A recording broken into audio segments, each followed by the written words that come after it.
Troll का ध्यान खींचने के लिए नोरा ने अपनी सिग्नल गन चला दी। चमक और आवाज देखते ही पहाड़ी ट्रोल बेकाबू होकर उसकी तरफ दौड़ा। तभी नोरा के पीछे जमी बर्फ में कुछ अजीब सी हलचल हुई।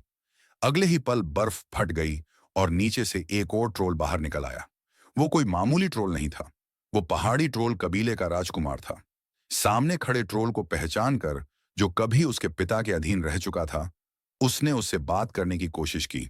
उसका मानना था कि अब दुनिया इंसानों की हो चुकी है और ट्रोल्स को उनके साथ शांति से रहना सीखना होगा।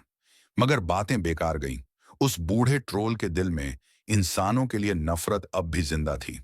वो चीज इंसानों से छीन लेना चाहता था जो कभी ट्रोल्स की हुआ करती थी।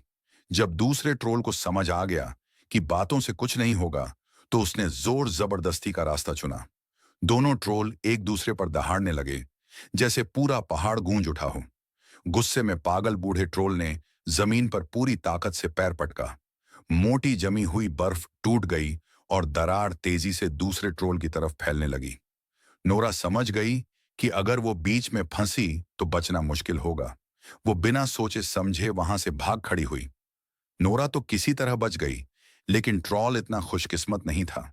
उसके चारों तरफ की बर्फ टूटती चली गई और अगले ही पल वो सीधे बर्फीली झील में जा गिरा। उसने बाहर निकलने की बहुत